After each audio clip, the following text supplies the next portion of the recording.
The Crawford project near Timmins is another step closer to becoming one of the world's largest nickel mines. The Minister of Energy and Mines says he wants to speed up the opening of this mine to unlock 4,000 jobs and to add $70 billion to Canada's economy as soon as possible. Canada is stepping into a new era of strategic power by locking down its nickel supply, setting the stage for a continental showdown that Trump simply didn't prepare for.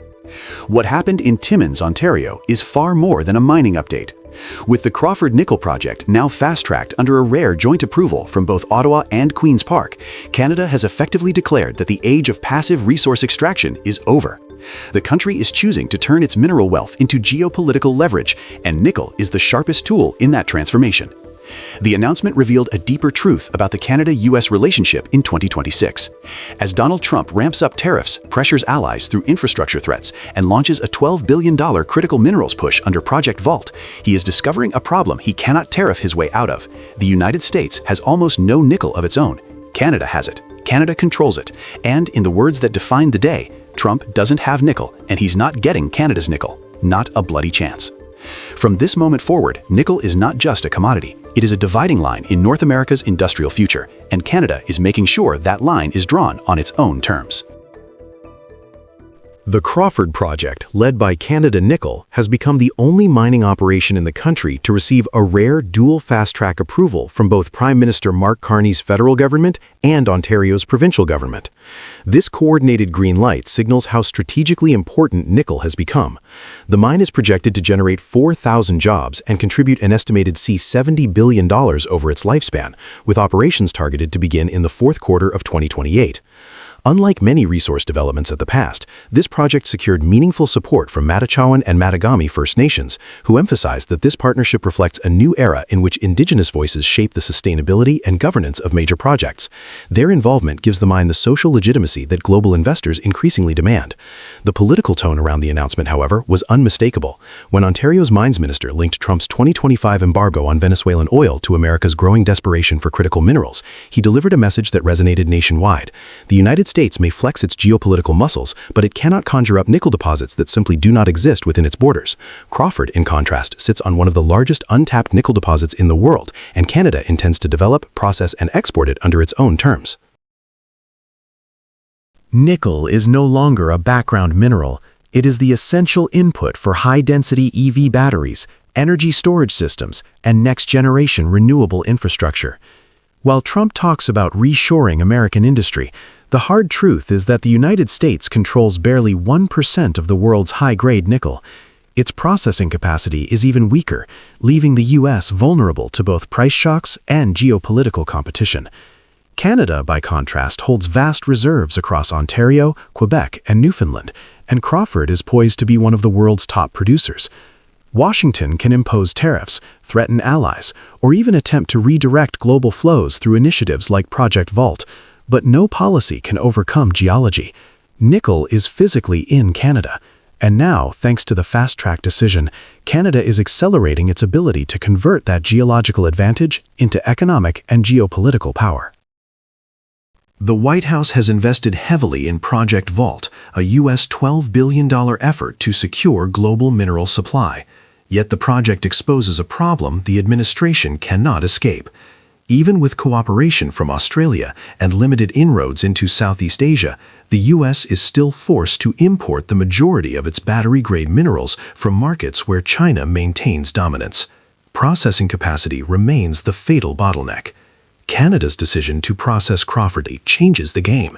Instead of sending raw ore across the border, a pattern that historically benefited American manufacturers, Canada is now building the refining and value-added stages inside its own economy. That shift alone could redirect billions of dollars in future revenue away from U.S. industry and into Canadian regions hungry for long-term industrial revival. Tariffs have always been Trump's favorite tool. Since returning to office, he has imposed duties across steel, autos, and industrial components, and has publicly floated the idea of tying infrastructure cooperation to Canadian compliance. Most recently, he threatened to delay the opening of the Gordie Howe Bridge unless Ottawa agreed to talks on North American supply chains under American terms. But nickel cannot be tariffed into existence. If Trump pushes too far, the result will be higher EV prices, production delays for automotive plants across the Midwest, and an even deeper American reliance on China for battery metals. Analysts estimate that a prolonged tariff standoff could raise U.S. EV battery costs by as much as $25 billion over the next decade. The irony is striking. In trying to weaken Canada's hand, Trump risks pushing American manufacturers into the arms of the very suppliers he claims to be countering. Mark Carney's government has taken the opposite approach, deepening partnerships with South Korea, Japan, Singapore, and the EU, all of whom are actively searching for reliable, rules-based mineral suppliers. Canada is not just extracting nickel, it is building diplomatic capital. For years, Canada approached trade talks from a defensive position, hoping to preserve market access while absorbing America's unpredictable policy swings. Nickel changes that. Crawford's projected output could shape North American EV production for at least a generation. The decision to retain processing within Canada, combined with Carney's broader push to diversify export markets, signals a country no longer willing to play junior partner. What Trump wants is control. What Canada now holds is leverage, and leverage speaks louder than tariffs. The Crawford Nickel Project marks a turning point in Canada's industrial future. It represents a country choosing its own path, developing its own resources, and asserting its own sovereignty even when pressured by the world's most demanding neighbor. Trump can threaten, pressure, and negotiate, but he cannot mine nickel that isn't in American soil. Canada has the supply, the processing plan, and the alliances to turn this moment into long-term strategic strength. The question now is simple. As Canada builds the backbone of North America's EV future, will the United States adapt or keep fighting a battle it cannot win? So Microsoft is putting big bucks into Canadian AI. Today, the American company announced a $19 billion investment into expanding Canada's AI sector over a 5-year period. It comes as concerns about Canada's digital sovereignty are growing. Canada just saw something no one ever expected. A major American corporation went on national television to reassure Canadians because the relationship between Ottawa and Washington has deteriorated so badly under Donald Trump. Microsoft's vice chair appeared not to promote a product, not to announce a simple business expansion, but to effectively apologize on behalf of the United States and promise that Canada could trust his company even if it could no longer trust its closest neighbor. When a U.S. tech giant steps into the role usually reserved for diplomats, it tells us one thing very clearly. Canada's patience with Trump's America has run out, and American companies know it. It's a year where we appreciate a level of frustration in Canada. We are investing more, $19 billion over 5 years, $7.5 billion in the next 2 years. Right. We want Canada to know that despite whatever issues arise between our two governments, the Canadian people can depend on Microsoft. Microsoft has announced a staggering $19 billion investment into Canada's AI and cloud future. Brad Smith, the company's vice chair and president, traveled to Ottawa to meet key ministers and soon Prime Minister Mark Carney. But the real story wasn't the money. It was the tone. In his interview, Smith acknowledged that this has been a difficult year for the Canada-US relationship and that Microsoft understands the frustration in Canada. It was an unusual moment. An American executive openly validating Canadian concerns about the behavior of the U.S. government. Smith laid out a detailed plan to protect Canada's digital sovereignty. He said Canadian data will remain in Canadian territory. He said Microsoft will encrypt information so securely that even if another government managed to seize it, it would be unreadable. And then came the line that stunned many viewers. Microsoft, if necessary, will go to court to defend Canadian data against the United States. He reminded Canadians that the company has sued both the Obama and the Trump administrations before, including taking cases all the way to the Supreme Court, and that it is prepared to do so again if Canada's sovereignty is threatened.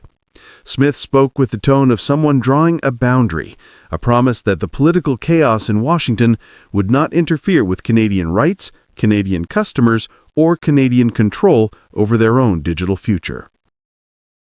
The fact that Microsoft needed to make this intervention says everything about the moment we're living in. The United States, under Trump's second term, has become an unpredictable actor. Reuters, AP, and CBC have all documented the instability. Sudden tariffs on Canadian metals and autos, abrupt threats to tear up trade agreements, and a flurry of executive orders used to pressure allies and industries. Canadian officials privately describe the environment as volatile, and Canada's ambassador to Washington recently resigned ahead of the 2026 CUSMA review because the relationship had become nearly impossible to manage. Against that backdrop, Microsoft's reassurance made perfect sense. Trump has created so much uncertainty that even U.S. companies are trying to calm Canada down. And Canada's response, whether stated directly or hinted through policy, is increasingly the same. If Washington can no longer be trusted, then Canada will build systems that do not depend on Washington at all. Prime Minister Mark Carney has been clear since taking office that Canada needs to secure its digital future. His government has accelerated clean electricity expansion, modernized cybersecurity rules, attracted global tech investment, and put digital sovereignty at the center of national strategy. Companies like Microsoft are not just buying servers and building data centers, they are attaching themselves to a country that is stable, predictable, powered by clean energy, and governed by institutions that behave rationally, the exact opposite of the political turbulence in Washington. There is also a broader geopolitical undercurrent. Trump's use of executive authority is far more aggressive in his second term. Canadian officials and journalists have raised concerns that the president could try to use data access the same way he has used tariffs, as a bargaining chip. Smith acknowledged this fear without saying Trump's name directly. He emphasized Microsoft's constant communication with the White House as if to reassure viewers that he is trying to prevent escalation before it happens. And then he delivered the real message. If Trump tries to weaponize data the way he has weaponized trade, Microsoft will not comply. That is a stunning declaration. A multinational corporation is drawing a line between itself and the President of the United States because it sees more long-term value in siding with Canada. It reinforces an emerging pattern visible throughout 2025. Global capital is shifting north. Investors are looking for stability. Technology companies want clean energy and predictable regulation. Nations in Europe and Asia increasingly view Canada as a safe anchor, while the U.S. political environment becomes more erratic. Trump wanted to make America the center of global industry again. Instead, his unpredictability is pushing allies, money, and innovation toward Canada. And Canada, far from being a passive observer, is seizing the moment. Carney's government is positioning the country as a global leader in energy, AI, critical minerals, and cybersecurity. Microsoft's investment is not charity. It is a bet on Canada's trajectory, a bet that Canada will be a more stable and successful hub for the next quarter century than the United States under Trump. What's even more telling is how other countries and companies are responding to the same climate of instability. European partners have begun shifting long-term research initiatives into Canada. Asian investors are expanding clean tech operations in Alberta and Ontario. Even US-based multinationals have quietly increased hiring in Canadian tech hubs because the political risk is lower. All of this reinforces one simple truth. Canada is becoming the safe harbor in a turbulent geopolitical era, a role the United States used to play. When an American corporation tells Canadians, you can depend on us even when you can't depend on your neighbor, the old idea of an unshakable Canada-US partnership is gone. Microsoft's $19 billion investment is more than a business decision. It is a statement about power, trust, and the new geography of innovation. It is a recognition that Canada is no longer simply an extension of the U.S. tech market, but a sovereign digital nation with the leverage to attract global players on its own terms. Trump did not intend to strengthen Canada, but through instability, he has done exactly that. And the question now is whether this shift marks a temporary detour or the beginning of a long era in which Canada becomes the Western world's stable alternative to Washington's volatility. If U.S. allies and U.S. companies continue turning to Canada for certainty, then the center of North American leadership may be moving north faster than anyone expected. Canada may not have asked for this moment, but it is rising to meet it. And in a world shaped by technological power, data security, and global competition, the nation that others trust most will be the one that leads. Right now, increasingly, that nation is Canada. The administration has used that declaration as a pretext to impose sweeping tariffs on a friend, on a neighbor, on an ally, which are taxes paid by American consumers and businesses on Canadian imports. In Washington, something unusual is happening. A U.S. senator is standing up not against a foreign rival, but against her own president, and for Canada. That's the story unfolding this week as Senator Amy Klobuchar, joined by both Democrats and Republicans, takes the floor of the U.S. Senate to demand an end to President Trump's tariffs on Canadian goods. At a time when the White House keeps declaring economic victory, the reality looks far different. The tariffs that were supposed to protect America's economy are now dividing its own leaders. Even inside Congress, voices are rising to say what many Americans already feel, that this trade war has gone too far and that its victims are not in Ottawa, but at home. When even Washington senators start echoing the same frustration Canadians have been expressing for months, you know something fundamental has shifted. The resolution introduced by Senator Klobuchar wasn't a symbolic gesture. It was a bipartisan act, backed by Senators Tim Kaine, Rand Paul, Mark Warner, and Majority Leader Chuck Schumer, aimed at formally ending the national emergency Trump invoked to justify tariffs on Canada. Their message is simple: the so-called emergency doesn't exist. There's no security threat at the northern border, no crisis in cross-border trade, only a policy built on political impulse. In April 2025, the Senate had already voted once to terminate the same emergency declaration, but the administration refused to lift it. Instead, it doubled down, raising tariffs to 35% on August 1st, and then added another 10% in late October, this time, astonishingly, in response to a provincial ad campaign from Ontario that used Ronald Reagan's old speech criticizing protectionism. For many in Congress, this was the breaking point. What began as an argument over trade had turned into a test of constitutional power.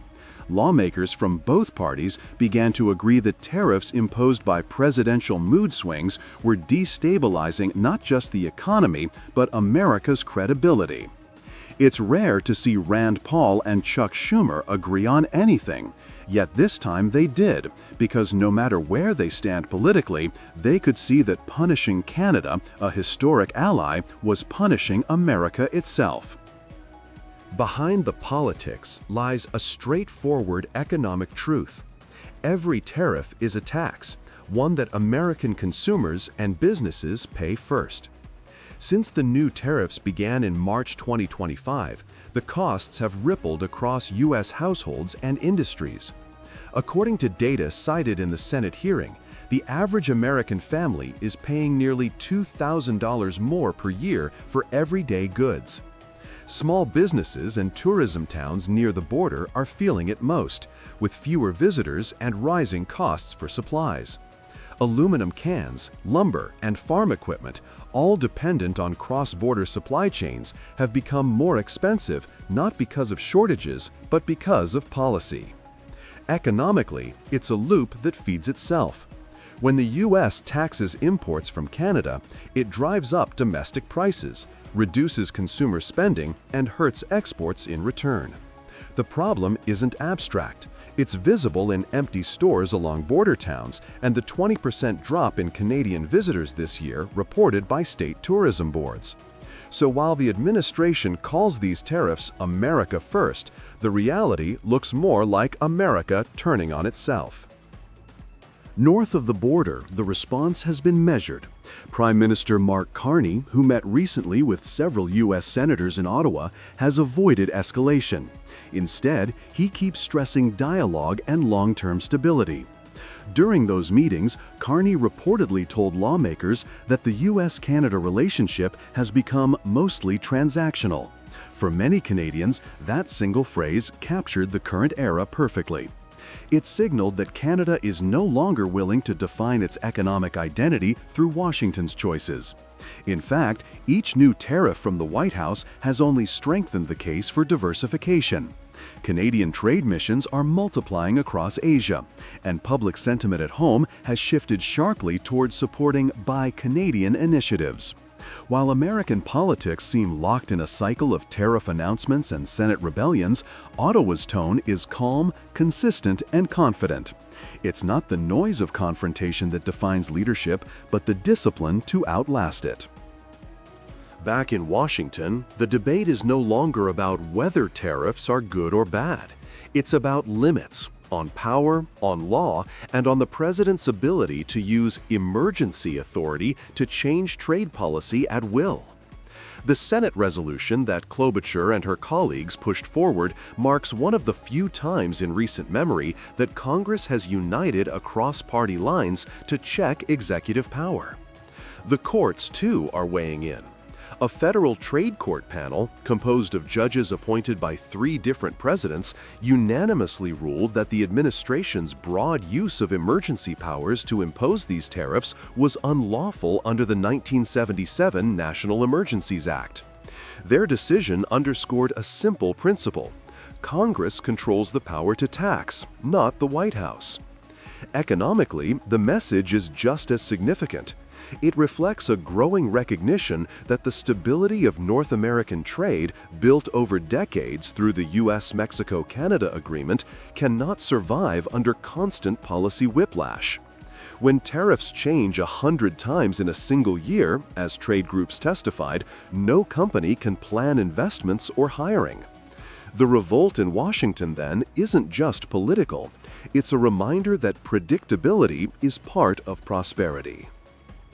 Ironically, while America wrestles with its own divisions, Canada is experiencing a quiet surge in national confidence. The tariffs that were supposed to pressure Canada's economy have instead unified public opinion and accelerated industrial policy. Across provinces, industries are investing more at home and turning outward to new Asian markets. Even U.S. border towns are feeling it, with fewer Canadian visitors and struggling small shops. Tourism losses are now visible across several states. To many observers, it's a striking reversal. The tariffs intended to demonstrate strength have exposed weakness, a U.S. policy so erratic that its own senators, courts, and business groups are working to restrain it. Meanwhile, Canada's measured patience is earning global respect. In the end, this debate is no longer about tariffs or trade statistics. It's about how a nation governs itself under pressure. When senators from both parties rise in the same chamber to tell a president that he's gone too far, it marks a turning point. The same words that once united Americans against foreign competition are now being used to defend cooperation with one of their oldest allies. The lesson is simple. Economic nationalism sounds powerful in a speech, but fragile in practice. Tariffs can start as tools of leverage and end as symbols of isolation. For Canada, the turmoil south of the border is no longer a threat, it's validation. Every time Washington chooses confrontation over cooperation, Canada's case for independence grows stronger. Its leaders are choosing strategy over spectacle, stability over chaos, and long-term partnership over short-term politics. As history has shown, real strength isn't measured by how loudly a country shouts, but by how steadily it stands. And right now, Canada is standing tall, while America argues with itself. As Prime Minister, my number one focus is to put Canadians back in control by building here at home and building new partnerships abroad, so that we're not reliant on the United States. I think that Canada is starting to realize that overall we made a mistake in putting ourselves in lockstep with the Americans. You put all your eggs in one basket and then you have a Trump who just decides to throw the basket on the floor, then you're in trouble. And that's where we are right now. In Gyeongju, South Korea, as cameras flashed across the APEC summit, something subtle but historic unfolded. Canada was no longer standing in the background of great power diplomacy. Its place among Asia's economic leaders had been earned. For years, Canadian delegations attended these forums as quiet observers, often overshadowed by larger economies. But this time, the tone was different. Behind that shift is a decade of patient work, building trust, strengthening regional links, and proving reliability in a world where those qualities are becoming rare. When Prime Minister Mark Carney met leaders from Malaysia, Singapore, and South Korea, it wasn't a courtesy call. It was the result of credibility accumulated through consistent policy, calm diplomacy, and the promise that Canada delivers on what it says. Across Asia's meeting halls, Canada was recognized not for its size, but for something more valuable, a reputation that travels farther than geography. In today's fractured global economy, reputation has become a form of currency.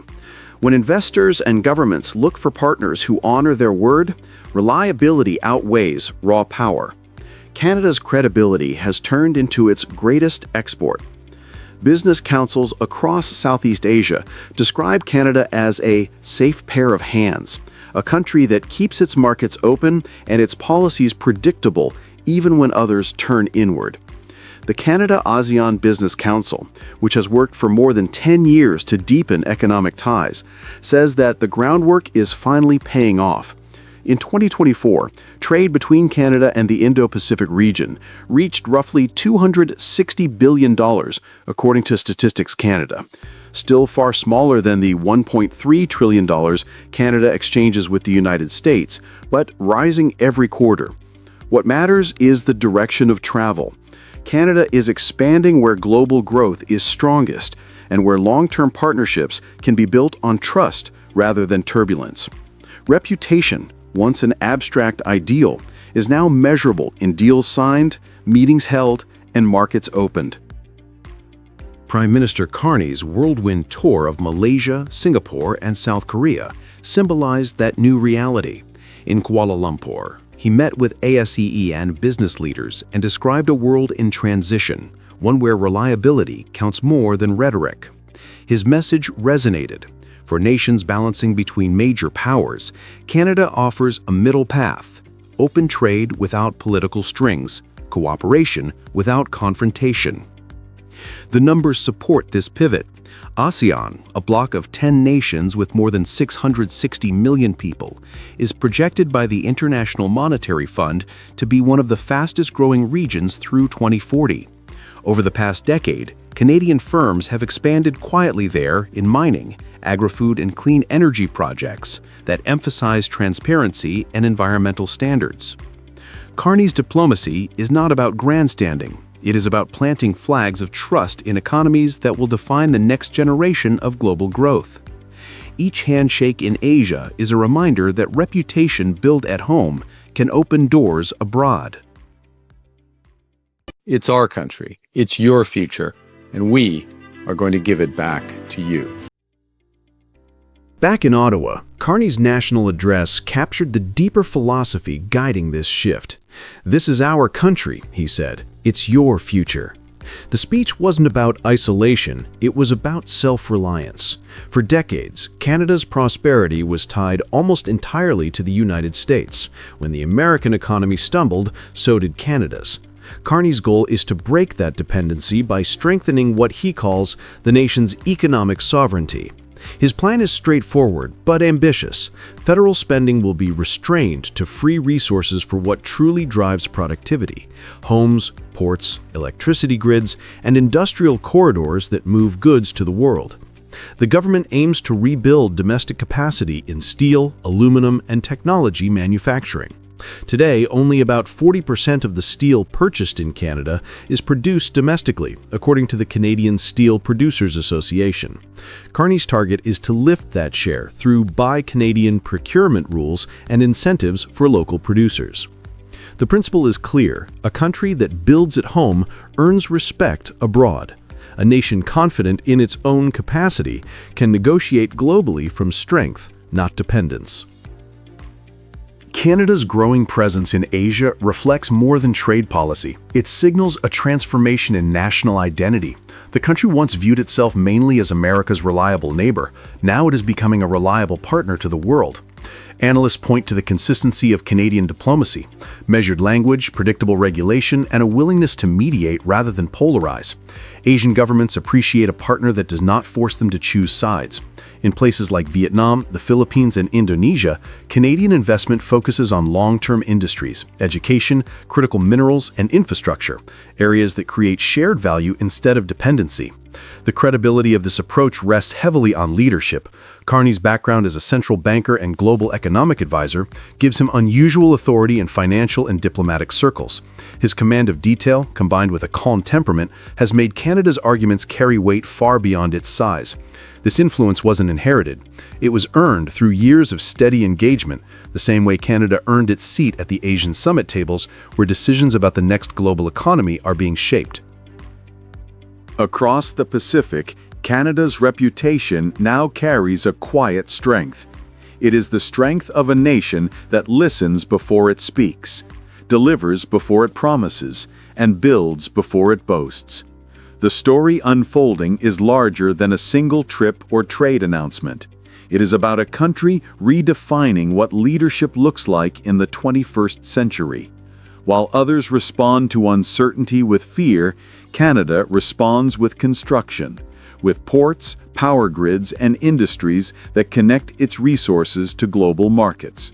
The government's plan to double non-U.S. exports within the next decade may sound bold, but it fits the pattern of a nation betting on its own potential. This moment is not just economic, it is cultural and civic. Canadians are being asked to believe again in their collective capability, to see that national independence is not declared, it is demonstrated. Every policy that invests in Canadian workers, every partnership that builds mutual trust, adds another brick to that foundation. In this sense, Carney's message rings deeper than politics. The future of Canada will not be decided elsewhere. It will be built, piece by piece, by Canadians themselves. And as the world searches for steady hands in uncertain times, Canada's example is beginning to stand out, not because it is loud, but because it is consistent. Its place at the table has been earned, its reputation continues to open doors, and its people are proving that a nation that believes in itself can shape not only its own destiny, but also a more balanced world around it.